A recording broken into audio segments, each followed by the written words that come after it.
누가복음 10장 25절부터 37절까지 제가 한 절, 여러분이 한 절 우리 교독하도록 하겠습니다. 어떤 율법 교사가 일어나 예수를 시험하여 이르되 선생님, 내가 무엇을 하여야 영생을 얻으리이까?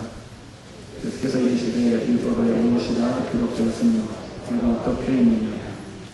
대답하여 이르되 내 마음을 다하며 목숨을 다하며 힘을 다하며 뜻을 다하여 주 너의 하나님을 사랑하고 또한 내 이웃을 내 자신같이 사랑하라 하였나이다. 예수께서 이르시되 내 대답이 옳도다.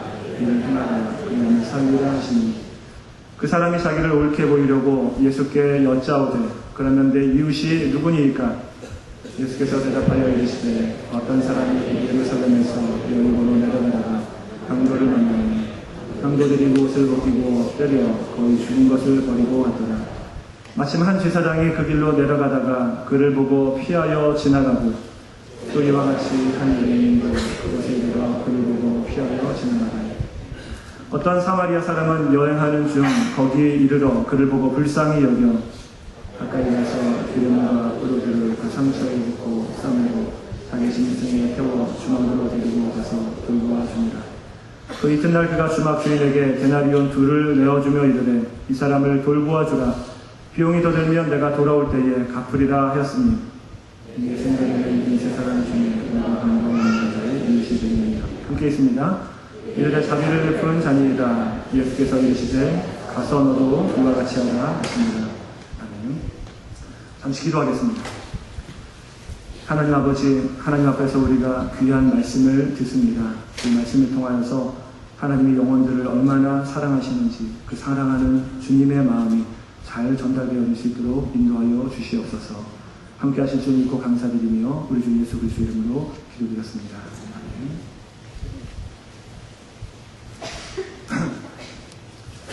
여러분 기억하실지 모르겠지만 2009년도에 그 리치몬드 하이스쿨에서 정말 끔찍한 사건이 있었습니다. 그때 뉴스를 통해서 아시는 분들은 아시겠지만 15살짜리 여학생을 학교에서 댄스 파티가 마친 이후에 공원으로 끌고 가서 10대들, 한 10여 명 정도가 그 여학생을 성폭행하는 일이 있었습니다.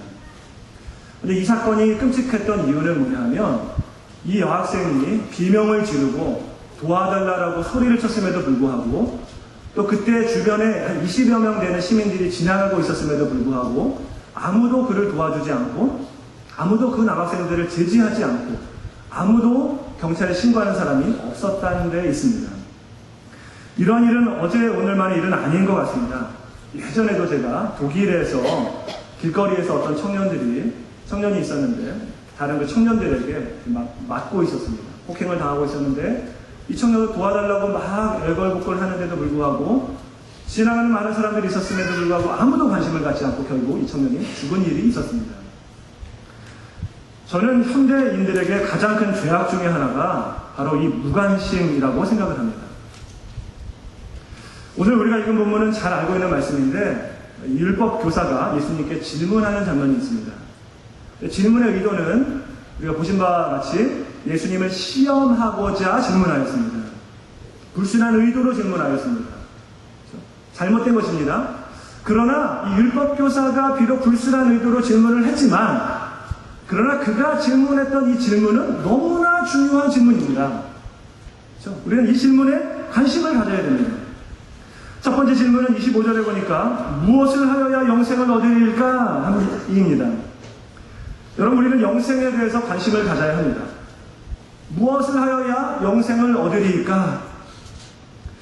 그런데 많은 현대인들이 사실 그 영생에 대해서 관심이 별로 없습니다. 예, 전도를 가보신 분들은 아시겠지만 전도하러 나와서 예수님 믿으면 천국 갑니다 이렇게 전도를 하면 가장 힘든 게 뭐냐 하면은 천국에 대해서 관심이 없대요. 영생에 대해서 관심이 없습니다. 만약에 우리가 전도를 하는 사람이 어떻게 하여야 영생을 얻을 수 있습니까? 라고 하는 질문을 우리들에게 한다고 한다면 이미 전도의 절반은 성공한 겁니다. 그렇죠? 예수님 믿을 가망성이 이 사람은 굉장히 많은 사람입니다. 근데 오늘날 많은 현대인들은 영생조차 관심이 없어요. 먹고 사는 데만 관심이 있지 그 이후의 삶은 전혀 관심이 없습니다. 엘리 위젤이라고 하는 사람이 유명한 말을 하였습니다. 사랑의 반대는 증오가 아니라 무관심이다. 교육의 반대는 무지가 아니라 무관심이다. 아름다움의 반대가 추함이 아니라 무관심이다. 삶의 반대는 죽음이 아니라 삶과 죽음에 대한 무관심이다. 이렇게 말했습니다. 맞는 얘기인 것 같습니다. 삶의 반대는 죽음이 아니라 삶과 죽음에 대한 무관심인 것 같아요. 오늘날 많은 사람들이 영생에 관심이 없습니다. 그런데 더 심각한 것은 뭐냐면 그리스도인들조차도 영생에 별로 관심이 없는 것 같아요. 내 병이 낫는 데에는 관심이 있습니다. 우리 자녀가 좋은 대학 가는 데에는 관심이 많아요. 그래서 자녀들이 학원 빠지는 것은 벌벌벌 떨면서, 학교 가는 것은 벌벌벌 떨면서, 교회에 빠지는 것은 가기 싫으면 가지 마. 뭐 한 주쯤 빠져서 뭐 무슨 일이 생기겠어? 쉽습니다. 그렇죠? 쉽게 생각해요. 영생에 관심이 없습니다. 사업이 잘 되는 것에는 관심이 있습니다. 주식이 오르는 것에는 관심이 있고, 집값이 오르는 것에는 관심이 있습니다. 그러나 영생에는 관심이 없어요. 오늘날 크리스천들도 많이 그렇습니다. 물론 관심이 전혀 없는 것은 아닙니다. 관심이 있어요. 그러나 영생을 너무 쉽게 생각합니다. 믿으면 구원받는 거지. 나는 교회 다니니까 구원받는 거지. 그러면서 더 이상 영생에 대해서, 구원에 대해서 관심을 기울이지 않습니다. 우리 아이 교회 나가니까 구원받는 거지. 그러면서 뭐 당연한 것처럼 너무 쉽게 생각을 해요. 그러나 여러분, 우리가 이미 구원을 받았지만 앞으로 구원을 이루어야 될 구원도 있는 거예요. 이미 구원을 받았지만 우리는 늘 항상 영생에 대해서 관심을 가지고 구원에 대해서 관심을 가지고 있어야 합니다. 제가 며칠 전에 저녁 기도회 때 이 말씀을 드렸었는데, 우리 지난주에 큐티 문문이 기도했었습니다. 북이스라엘의 여호아스 왕이 아람 왕이 쳐들어왔을 때 하나님께 기도했습니다. 하나님께 기도했어요. 근데 이 사람은 악한 왕이었습니다. 구원받지 못한 왕이었어요. 하나님께 기도했는데 하나님이 들어주셨어요. 놀라운 하나님의 기도 응답을 체험한 사람입니다. 그런데 구원받지 못했어요. 이 사람에게 신앙 고백이 없었느냐? 그렇지 않습니다. 이 사람이 아들을 낳았는데 아들 이름을 요아스라고 지었습니다. 이름의 뜻이 여호와께서 주셨다라고 하는 말입니다. 굉장히 좋은 말이죠. 자기의 신앙 고백에 담겨있는 말을 아들 이름을 그렇게 지었습니다. 그러나 신앙 고백이 있었지만 구원받지 못한 사람이었어요. 기도와 구원이 아무 관계 없을 수 있어요. 기도 응답 받았다라고 해서 그게 구원받는 것이 아니에요. 신앙 고백을 했다라고 해서 구원받는 것이 아니에요. 우리는 늘 조심해야 합니다. 여러분, 인간에게 있어서 가장 중요한 문제가 무엇입니까? 그것은 영생에 관한 문제입니다. 늘 그것에 관심을 가져야 합니다. 여러분, 교회가 해야 될 일이 무엇입니까? 어떤 분들은 교회가 사랑의 종교니까, 기독교는 사랑의 종교니까 불우한 이웃들을 돕고 가난하고 헐벗은 사람들에게 사랑을 베풀어야 된다. 이것이 교회가 해야 될 가장 중요한 일이다라고 생각을 하는데, 물론 교회가 그런 일들을 해야 되겠죠. 그러나 교회가 정말 해야 되는 일은 아니에요. NGO라든지 다른 사회단체들도 다 그런 일들을 합니다. 어떤 사람은 교회가 사회에 적극적으로 참여를 해야 된다. 정치에 참여해야 되고, 그래서 막 데모하고 하는 사람들도 있는데, 물론 그런 것들도 필요하죠. 그러나 정작 교회가 해야 되는 진짜 중요한 일은 그게 아닙니다. 어떤 분들은 이민교회, 한인교회가 한인들의 어떤 친목을 가지고 교제를 나누고 하는 이런 장이 되어야 된다. 이렇게 생각을 하는데, 물론 그것도 좋습니다. 그러나 교회가 정말 해야 되는 진짜 중요한 문제는 아니에요. 그렇죠? 교회가 해야 되는 일은 아닙니다. 교회가 해야 되는 정말 중요한 문제는 영생에 대한 문제입니다. 영생에 대한 문제. 사람을 살리는 일입니다. 이 교회가 가장 중요하게 생각해야 되는 문제인 것입니다. 영생에 대해 질문하는 율법 교사에게 오늘 예수님께서 말씀하십니다. 율법에 무엇이라 기록되어 있느냐? 네가 어떻게 읽느냐? 이 질문에 대해서 율법 교사가 아주 잘 대답했습니다. 율법 교사는 율법에 대해서 박사나 다름없기 때문에 해박한 지식을 가지고 있습니다. 그것으로 아주 정확한 답을 했었어요. 누가복음 10장 27절 같은 목소리를 함께 읽어보겠습니다. 시작. 대답하여 이르되 내 마음을 다하여 주 너의 하나님을 사랑하고 또한 내 이웃을 내 자신과 같이 사랑하라 하였나이다. 이 대답은 정말 대단한 거였어요. 왜냐하면 예수님에게 가장 큰 계명이 무엇입니까? 묻는 질문에 그 예수님께서 가장 큰 계명을 똑같이 대답하셨잖아요. 하나님을 사랑하고 이웃을 사랑한다. 율법교사는 알고 있었어요. 대답한 겁니다. 참 잘한 대답입니다. 이 대답을 하는 율법교사에게 예수님께서 그러면 이를 행하라, 그러면 살리라 라고 말씀하고 있습니다. 그런데 여기서 끝나지 아니하고 율법교사는 두 번째 질문을 합니다. 그러면 이웃이 누구입니까? 라고 하는 질문이에요. 이웃이 누구입니까? 율법교사는 자신을 옳게 보이려고 질문하였습니다. 이 옳게 보이려고 질문했던 것이 어떤 의미인지는 제가 나중에 설명을 드리겠습니다. 그런데 이 질문에 대한 답변으로 이제 드디어 우리가 너무나도 잘 알고 있는 선한 사마리아인의 비유를 예수님께서 말씀해 주고 있습니다. 그렇죠? 예루살렘에서 여리고로 내려가는 중에 한 사람이 강도를 만났습니다. 이 사람이 거의 죽게 되어 있는 것을 지나가던 제사장도 그냥 지나가고 레위인도 그냥 지나가고 사마리아인이 그를 돌보아 주었습니다. 잘 알고 있는 말씀입니다. 근데 30절을 보니까 이 제사장과 레위인들이 지금 어떤 방향이냐면 예루살렘에서 여리고로 내려가는 길입니다. 내려간다고 하는 표현을 썼잖아요. 그렇죠? 예루살렘은 해발 한 700m 되는 곳이에요. 산지입니다. 여리고는 해수면보다도 밑에 있는 지역이에요. 이제 낮은 지역. 해수면보다 300m 밑에 있습니다. 이 차이가 한 1000m 정도 되겠죠? 그러니까 내려갔다라고 하는 것은 예루살렘에서 여리고로 내려가는 것입니다. 이것을 깨달으면 우리가 알 수 있는 것이 지금 이 제사장과 레위인이 하는 일이 뭡니까? 성전에서 제사를 드리고 예배 드리고 제사를 돕는 사람들입니다. 그러면 지금 이 사람들은 예루살렘으로 예배를 드리러 가는 사람입니까? 아니면 예배를 마치고 돌아오는 사람이라고 말하는 것이 옳습니까? 마치고 돌아오는 사람이죠. 그렇죠? 예배를 마치고 돌아오는 사람입니다. 그래서 이 제사장과 레위인들은 급할 게 없는 사람입니다. 만약에 예루살렘으로 올라가는 방향이었다고 그러면 지금 제사를 드려야 되기 때문에 예배를 드려야 되기 때문에 지금 급해가지고 너를 도와줄 상황이 안 된다. 이렇게 해서 뭐 이해를 할 수 있겠지만 전혀 그런 상황이 아니에요. 예배를 마치고 돌아가는 중에 강도 만난 자를 만났는데 그냥 무관심하게 지나쳐 버린 것입니다. 이들은 예배와 삶이 일치되지 않는 사람이었습니다. 교회에 와서 은혜를 받았지만 삶 속에서는 전혀 그 말씀대로 살지 않는 사람들이었어요. 교회에 나와서 말씀에 아멘 했지만 교회 문을 나가는 순간부터는 세상 사람들과 똑같이 살았던 사람들입니다. 여러분들은 어떻게 사십니까? 예배만 드렸다라고 다라고 생각하십니까? 아니면 예배 이후의 삶도 정말 여러분이 예배 드리는 것과 똑같은 삶을 살고 있으십니까?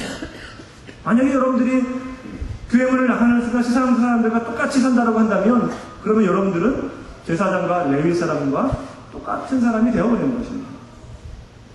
그런데 만약에 이 강도 만난 사람이요 예루살렘에서 여리고로 내려가는 중에 강도 만난 것이 아니라 사람들이 많은 예루살렘 성전 안에서 강도를 맞아서 쓰러져 있었다라고 한다고 한다면 이 제사장과 레위인이 이 사람을 도와줬을까요? 안 도와줬을까요? 네? 저는 도와줬으리라 생각합니다. 왜냐하면 당시 종교 지도자들은 자기의 의를 드러내려고 하는 사람들이에요. 유대인들은 다 그렇습니다. 율법 교사도 그랬잖아요. 자기의 의를 드러내려고 지금 질문하고 있는 거잖아요. 많은 사람들이 보고 있습니다. 이 상황에서 내가 도와주어야 내 의를 드러내는 겁니다. 속 마음은 그렇지 않더라도 다른 사람들에게 보이기 위해서라도 도와주었을 것입니다. 그러나 이 제사장과 레위인은 아무도 보지 않는 곳에서는 도와주지 않았습니다. 이게 참 이들의 본심이었기 때문에 그렇습니다. 이와는 반대로 사마리아 사람은 어떻게 했습니까? 사마리아인은 여러분들이 잘 알고 있는 대로 북이스라엘의 유대인들이 아수르가 침공했을 때에 혼혈 정책을 써가지고 다른 민족과 피가 섞이는 사람들입니다. 유대인들은 순수 혈통만 유대인이라고 말하는데 이 사람들은 피가 섞였기 때문에 유대인이라고 보지 않아요. 그런 사람이었습니다. 근데 유대인들은 오히려 사마리아 사람들을 더 경멸했었습니다. 이방 사람들을 사람 취급하지 않았거든요. 오히려 사마리아 사람들을 더 경멸했어요. 왜냐하면 이방인인데 자꾸 유대인이라고 우기는 거예요. 사마리아 사람들은 이방인이거든요. 유대인 사람들을 보면. 그런 사마리아 사람이었습니다. 그런데 33절에 보니까 이 사람이 여행하는 중에 강도 만난 사람을 만났다라고 말합니다. 여기서 여행이라고 하는 단어는 헬라어로 호디오라고 하는데, 이 단어의 뜻은 뭐냐면 어떤 목적을 가지고 여행하는 것을 가리켜요. 사마리아 사람은 베케이션을 떠나다가 만나가지고 시간이 많이 남으니까 도와준 게 아닙니다. 지금 바쁜 일이 있는 거예요. 출장 중이에요. 급한 자기의 목적을 따라서 가고 있는 중에 강도 만난 사람을 만났어요. 바쁘지만 그를 도와주고 그를 살려냈던 것입니다. 이 사마리아인의 비유는 우리가 너무나 잘 알고 있는 본문이죠. 그렇죠? 너무나 잘 알고 있기 때문인지는 모르겠지만, 그래서 이 비유를 해석하는데 잘못된 해석도 있습니다. 잘못된 해석도 있어요. 먼저 볼 것은 풍요적인 해석입니다. 알레고리칼한 해석이라고 하고 또 우화적인 해석이라고도 하는데, 이렇게 해석하는 것입니다. 이렇게 해석하는, 혹시 들어보신 분들이 있을지 모르겠습니다. 이렇게 해석하는 분들이 참 많거든요. 오늘 본문에 나온 강도 맞은 사람은 그리스도인입니다. 그리스도인이 예루살렘에서 여리고로 예루살렘을 등지고 가는 거예요. 예루살렘에는 성전이 있기 때문에 성전을 등지고 간다? 이거는 믿음이 떨어지고 있다라고 하는 겁니다. 위에서 내려가고 있어요? 타락되어 가고 있다라고 합니다. 강도를 만났습니다. 강도는 사탄을 의미합니다. 선한 사마리아 사람을 만났습니다. 참다운 그리스도인입니다. 이 사람이 주막에 가서 주막 주인에게 맡겼습니다. 주막은 교회를 의미하고 주막 주인은 목사님을 가리킵니다. 두 데나리온을 줬습니다. 하나는 신약이고 하나는 구약입니다.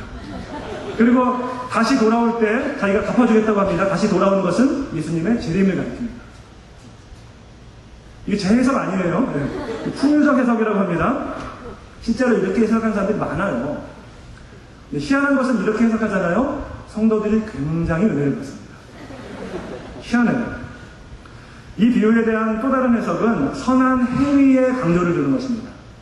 아주 일반적인 해석인데 우리가 잘 알고 있는 해석이기도 합니다. 이 비유를 선한 사마리아인의 비유라고 말하죠. 이 사마리아인을 선하다라고 평가하는 구절이 하나도 없음에도 불구하고 우리는 그냥 선한이라고 하는 단어를 붙여서 선한 사마리아인의 비유라고 이름을 붙입니다. 선한 사마리아인이 강도 만난 사람을 지극히 희생적으로 돌보았던 것처럼 우리도 그처럼 소외된 사람들, 가난한 사람들을 돌보고 사랑을 베풀어야 된다라고 하는 것입니다. 선한 행위로 해석을 하는 것입니다. 선한 사마리아인의 그 법이라고 하는 것도 있잖아요. 그렇죠? 어떤 사람이 위급한 상황에 있을 때에 옆에 있는 사람이 충분히 도와줄 수 있는 상황임에도 불구하고 도와주지 않으면 법에 걸리게 되어 있습니다. 이런 법을 선한 사마리아인의 법이다 이렇게 명령하기도 합니다. 그러니까 이 비유를 이렇게 선한 일을 행하는 것으로 이렇게 해석을 하는 겁니다. 물론 이렇게 해석하는 것이 완전히 잘못됐다라고 볼 수는 없습니다. 완전히 잘못됐다라고 제가 말씀드리는 것은 아닙니다. 그러나 이렇게만 보는 것은 뭔가 부족해 보입니다. 본문을 자세히 읽어보면 뭔가 좀 부족한 부분들을 우리가 느낄 수 있어요. 두 가지를 깨달을 수 있는데, 첫째는 뭐냐 하면, 여러분 지금 이 비유가 나오게 된 이유가 무엇입니까? 율법교사가 그러면 내 이웃이 누구입니까? 라고 하는 질문에 지금 이 비유를 하고 있습니다. 그렇죠? 근데 이 비유를 마치시고 예수님께서 뭐라고 물으십니까? 36절에 보면 이 세 사람 중에 누가 강도 만난 자의 이웃이 되겠느냐라고 묻고 계세요. 그렇죠? 조금 다르죠? 율법교사는 내 이웃이 누구입니까? 이렇게 물었는데, 그러면 만약에 이 비유를 선한 일을 행해야 된다라고 하는 것으로 비유하면 우리의 이웃은 누가 되어야 됩니까? 내 이웃은 누가 되어야 돼요? 강도 만난 사람이죠. 그렇죠? 내 이웃이 누구입니까? 라고 하는 질문에 근데 예수님께서는 강도를 가리키고 있는 것이 아니라 강도 만난 자의 이웃이 누구이냐라고 가리키고 있어요. 누굴 가리켜요? 사마리아인을 가리키고 있습니다. 이해되시겠어요? 지금 뭐가 문제인지? 이해되시죠? 이렇게 말씀하신 이유는 분명히 있을 것입니다. 예수님께서 동문서답으로 그냥 엉뚱하게 대답을 하고 있는 것이 아닙니다. 분명히 의도가 있을 것입니다. 그 의도가 무엇이겠는가 하는 것입니다.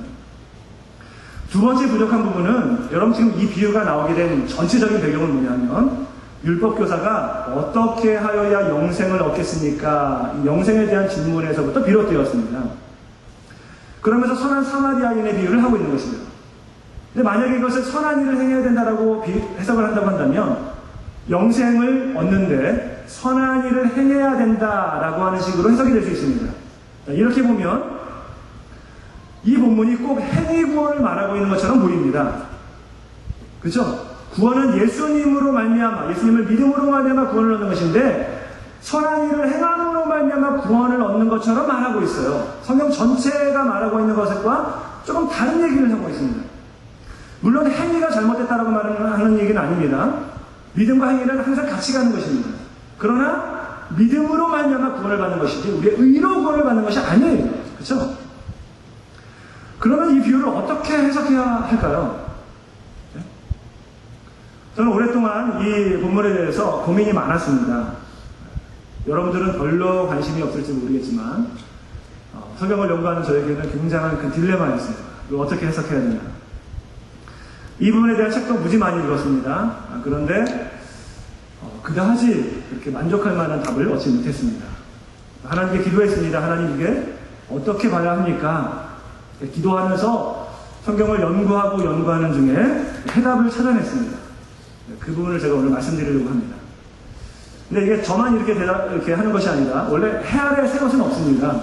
그래서 나중에 제가 어떤 분의 설교를 들었는데 토론토에 있는 어느 큰 교회의 목사님이에요. 굉장히 보수적이시고 개혁주의적인 입장에서 말씀을 자주 하시는 분인데 이분도 저와 똑같이 해석을 하시더라고요. 그거 보고 참 기뻤습니다. 왜냐하면 저 혼자 이렇게 주장하면 제가 천재이든가 아니면 바보이든가 둘 중에 하나일 텐데 제가 천재는 아니니까 바보일 텐데 똑같은 얘기를 하시는 분이 있는 거예요. 똑같은 고민을 하셨고 똑같이 보시는 분이 있었던 것입니다. 참 기뻤습니다. 그 얘기를 오늘 하려고 합니다. 여러분 이 비유에서 강도 만난 사람은 유대인이죠. 100% 유대인입니다. 오늘 본문에서는 이 사람이 유대인인지 아닌지 나와 있지는 않습니다. 그러나 100% 유대인입니다. 왜냐하면 당시 유대인들은 이방 사람들을 상종하지 않았어요. 취급하지 않았어요. 사람 취급하지 않았기 때문에 만약에 이방인이라고 하면 이방인이라고 표시를 했을 것입니다. 사마리아인을 사마리아인이라고 표시한 것처럼 이방인이면 이방인이다, 사마리아인이면 사마리아인이다 표시를 했을 텐데 아무런 그런 것이 없어요. 그냥 어떤 사람이다 라고 말하는 것을 통해 볼 수 있는 것은 100% 유대인입니다. 근데 당시 유대인들은 제가 아까 말씀드렸던 것처럼 이방 사람들을 사람 취급하지 않았고 또 그들에게 이웃은 누구냐 하면 같은 유대인들이에요. 이방인은 이웃이 아니에요. 사마리아인은 이웃이 아닙니다. 같은 유대인만이 이웃입니다. 아시겠어요? 그런데 이 사람이 강도를 만났습니다. 이 사람이 만약에 강도를 만나지 않았다라고 한다면 이 사람에게 있어서 이웃은 누가 됩니까? 이 사람이 만약에 강도를 만나지 않았다고 한다면 제사장이 이웃이에요. 이 사람이 강도를 만나지 않았다고 한다면 레위인이 이웃입니다. 강도를 만나기 전에는 사마리아인이 절대로 이웃이 될 수 없습니다. 그런데 강도를 만났어요. 더 이상 소망도 없고 희망도 없게 되었습니다. 다른 사람이 도와주지 않으면 살아날 수 없게 되었습니다. 따라서 이렇게 본다고 한다면 이제 이 사람의 이웃이 누가 됩니까? 그동안은 이웃이 아니었던 사마리아 사람이 이웃이 되는 것입니다. 자, 이렇게 본다면 왜 예수님께서 너의 이웃이 누구냐라고 말하지 않으시고 강도 만난 자의 이웃이 누구냐라고 질문하신 이유의 해답을 찾을 수 있습니다. 율법교사는 나의 이웃이 누구냐라고 물었죠. 예수님께서는 강도 만난 자의 이웃이 누구냐라고 물고 계세요. 그 얘기는 예수님께서 내라고 하는 말에 강도 만난 자를 지금 배치시키고 있는 것입니다. 그렇죠? 따라서 이 말은 예수님의 의도는 무엇이냐 하면 네가 강도 만난 자가 되어야 참다운 이웃을 만날 수 있다라고 하는 것이에요. 네가 의를 드러낸다고 웃기지 마. 강도 만나서 소망도 없고 힘도 없고 누군가 도와주지 않으면 살아날 수 없는 사람을 네가 인정해야 진정한 참다운 이웃을 만날 수 있다라고 하는 얘기입니다. 돌에 맞아 죽기 일보 직전에 있었던 가늠한 여인, 네가 가늠한 여인이야. 그걸 깨달아야 네가 구원받을 수 있는 거야. 누가복음 18장 13절에 세리는 멀리 서서 감히 눈을 들어 하늘을 쳐다보지 못하고 다만 가슴을 치며 이르되 하나님이여 불쌍히 여기소서 나는 죄인이로소이다. 네가 바로 이 죄인이야. 네가 바로 이 세리야. 네가 바로 이 소망도 없고 살아날 수 없는 비참한 가운데 빠졌던 강도 만난 자야. 그거 깨달아야 진짜 이웃을 만날 수 있는 거다라고 예수님께서 가르쳐주고 있는 것입니다. 그렇다고 한다면 예수님께서 왜 다른 사람도 아니고 사마리아인을 언급하셨을까요? 그 의도가 무엇이겠습니까? 여러분 놀라지 마십시오. 요한복음 8장 48절을 한번 보겠습니다. 이렇게 말합니다. 유대인들이 대답하여 이르되 우리가 너를 사마리아 사람이다 또는 귀신이 들렸다 하는 말이 옳지 아니하냐. 여기서 너는 누구를 가르칩니까? 예수님이에요. 예수님. 8장을 한번 보시기 바랍니다. 예수님이에요.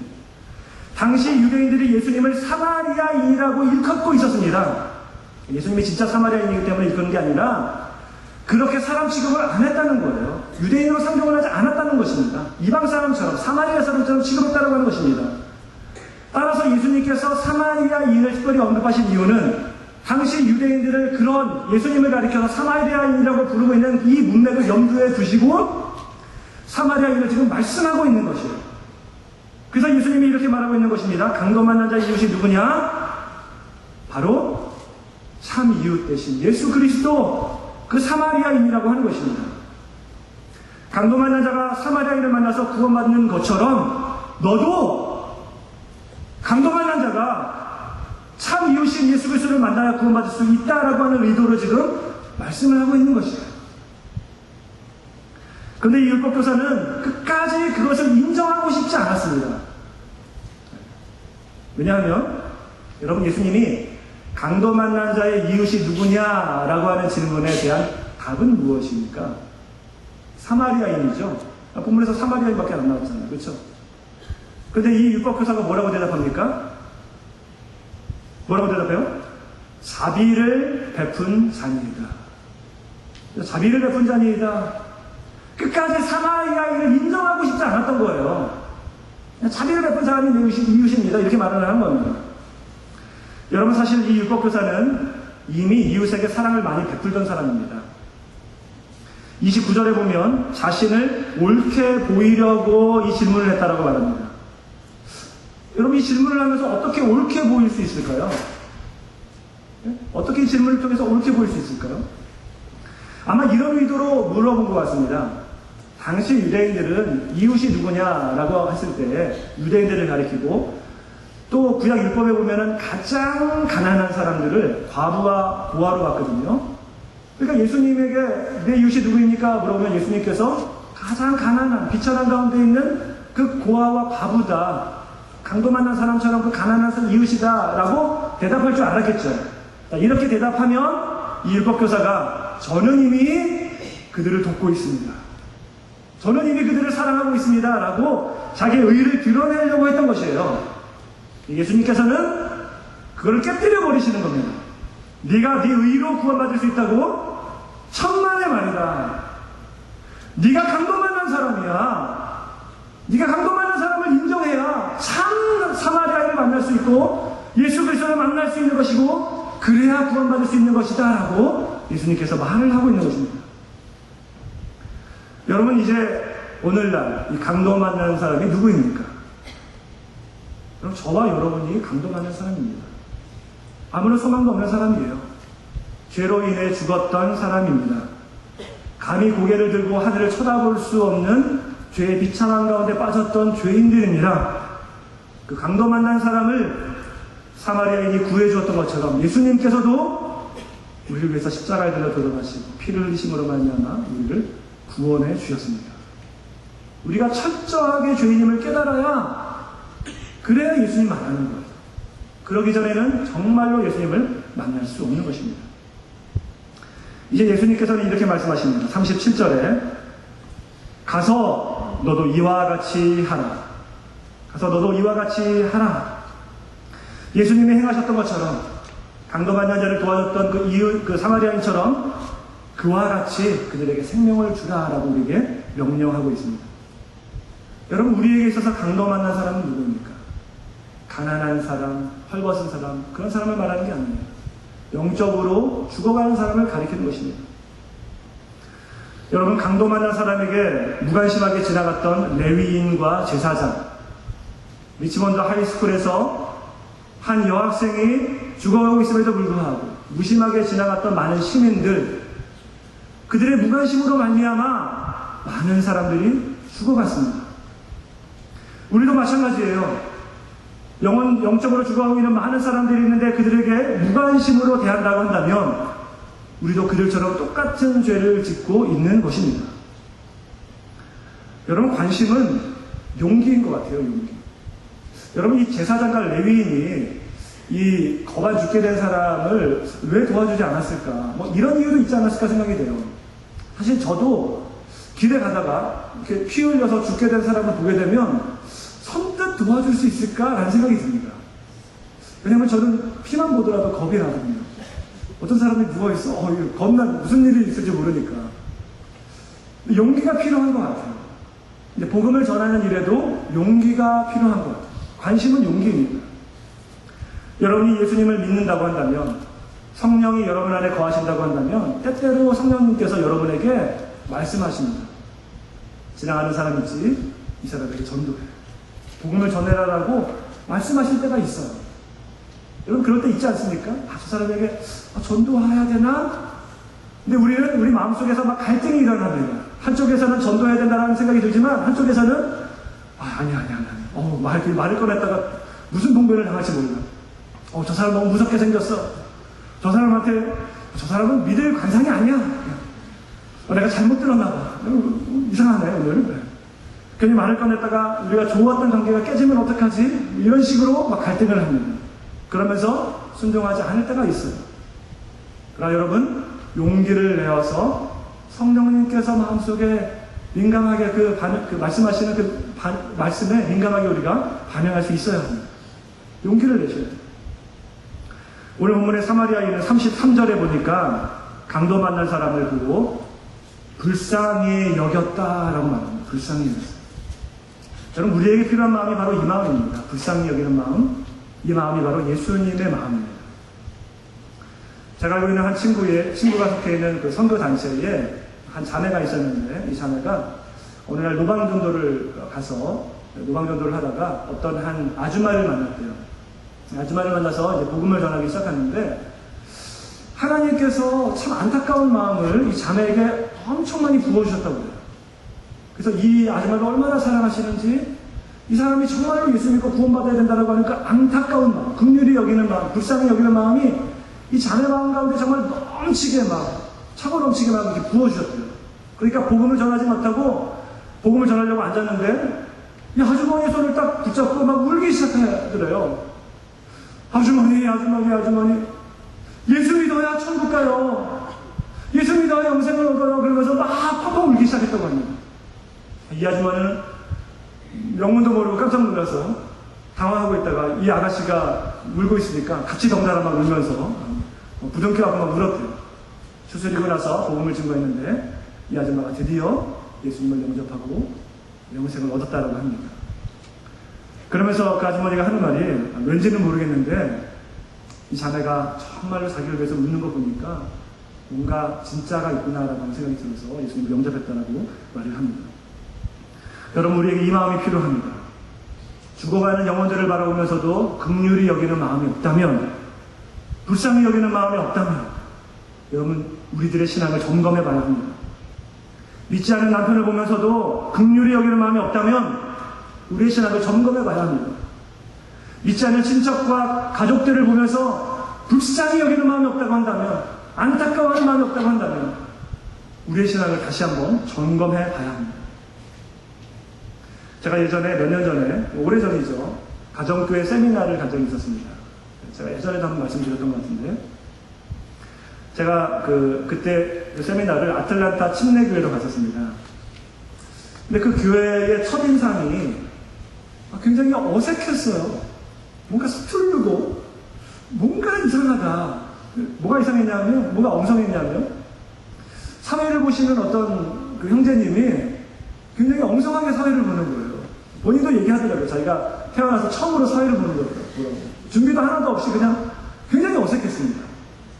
게다가 피아노 치시는 분이 계셨는데, 우리가 찬송을 부를 때 피아노를 치셨는데, 남자분이었는데, 이분이 피아노를 굉장히 엉성하게 치는 거예요. 쿵쿵쿵쿵 치면서, 은혜가 되게 안 되고, 막 이렇게 바더가 되고 막 이러는 거였습니다. 아, 도대체 왜 이런가? 아니, 목회자 세미나였거든요. 목사님들을 한 50여 명 정도 모아놓고서 지금 교회에서 뭐 하는 것인가? 이렇게 엉성하고 슬프는가? 이렇게 제 마음속에 잠시 불평만이 있었습니다. 그 다음날 아침에 그 교회 담임 목사님이 첫 번째 강의를 시작하시면서 처음에 이런 말씀을 하시더라고요. 여러분, 저희 교회는 세련미가 없습니다. 저희 교회는 엉성합니다. 저희 교회는 어딘가 모르게 서투른 게 있습니다. 저도 잘 알고 있습니다. 여러분, 왜 그런지 아십니까? 저희 교회 성도분들은 대부분 예수 믿은 지 얼마 안 된 사람들이 많기 때문에 그렇습니다. 어저께 그 피아노 치셨던 그 형제님, 저도 굉장히 바더가 됩니다. 저도 압니다.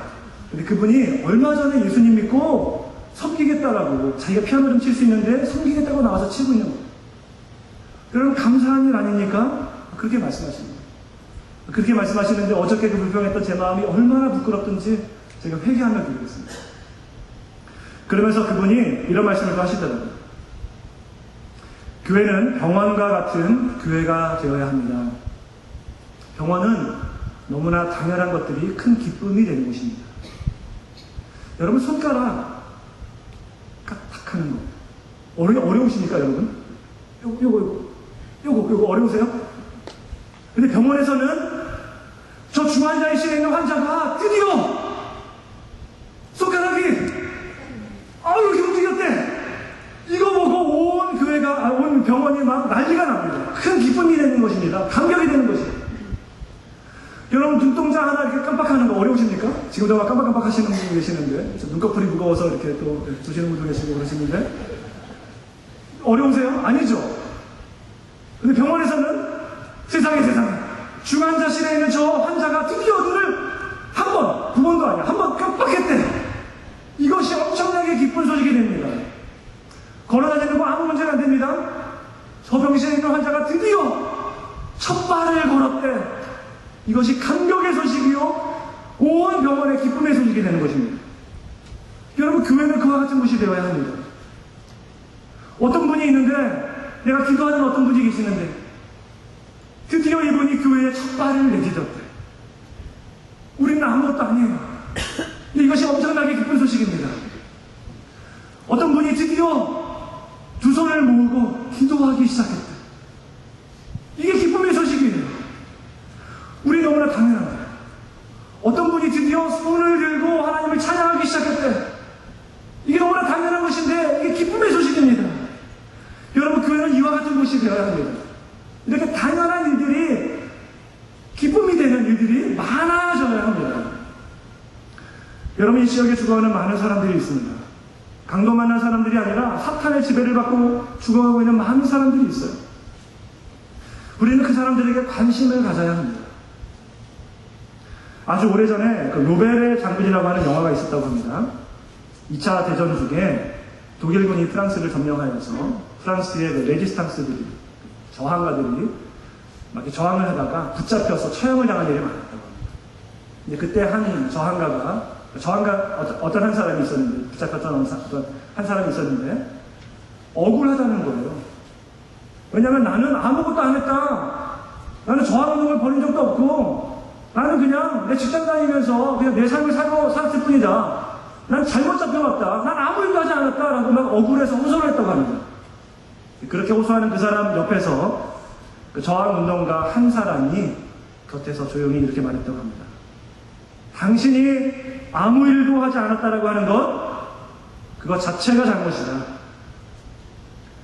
지금 전쟁은 5년 동안 계속되었고 모든 것이 파괴되었고 수백만 명의 사람들이 무참하게 피를 흘리고 있고, 이 조국 가운데 나치 치하에서 이렇게 많은 백성들이 고통을 당하고 있는데 어떻게 당신이 아무 일도 하지 않을 수 있겠느냐?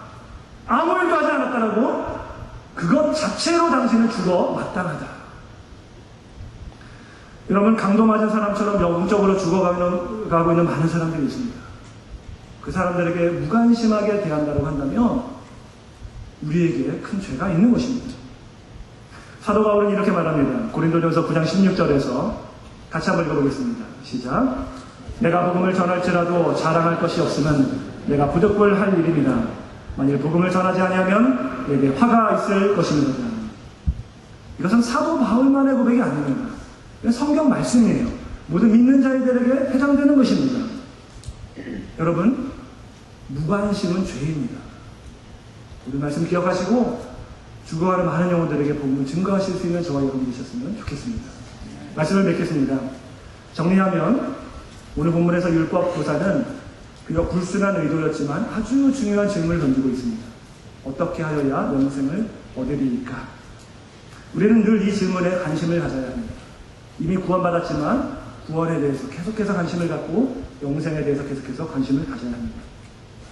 영생을 얻을 수 있는 길은 내가 강도 만난 사람임을 철저히 깨닫고 소망도 없고 빛도 없었던 죄의 비참한 가운데 빠졌던 주님을 깨닫고 예수님을 만나는 일입니다. 그리고 이렇게 예수님을 만났으면 이제 예수님께서 이렇게 명령하고 계십니다. 너도 가서 이와 같이 하라. 예수님처럼 우리도 강도 만난 사람처럼 죽어가는 영혼들에게 나아가서 예수 그리스도의 생명의 복음을 증거하고 그를 살리는 일들을 해야 하는 것입니다. 여러분, 하나님께서 우리 교회에 좋은 건물을 주셨습니다. 그렇죠? 너무 좋은 건물이죠. 너무 감사합니다.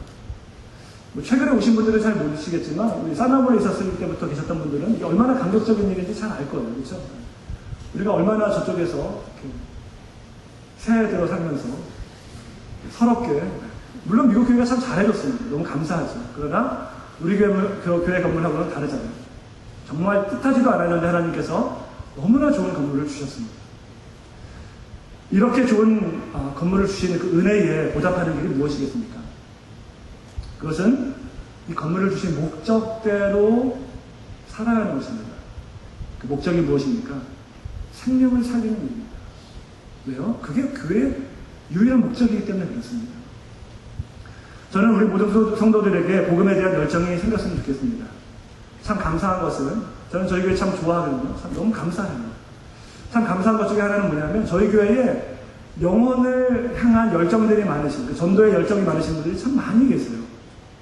단순히 교회의 숫자를 늘리겠다 이런 열심이 아니라 정말 저 사람 구원받아야 돼요. 정말 저 사람 예수님 믿어야 되는데 라고 말하면서 그 정말 구원에 대한 그 영혼을 살리고자 원하는 열정들이 많으신 분들이 참 많습니다. 거리 전도도 나가고 지역 전도도 나가고 세토식관도 나가고 이런 거에 속하지 않으신 분들도 개인적으로 전도하시는 분들이 많은 것으로 제가 알고 있습니다. 얼마나 감사한지 모릅니다.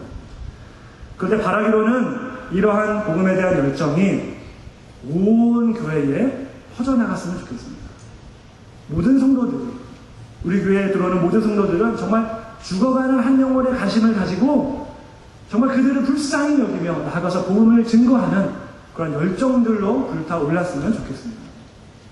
제가 아까 광고 드린 데 해신자 작정을 하고 있는데 여러분, 한 가정에 한 사람씩이라도 정말로 기도하면서 작정하셔서 제출해 주시고 또 우리 그것을 가지고 함께 기도할 것입니다.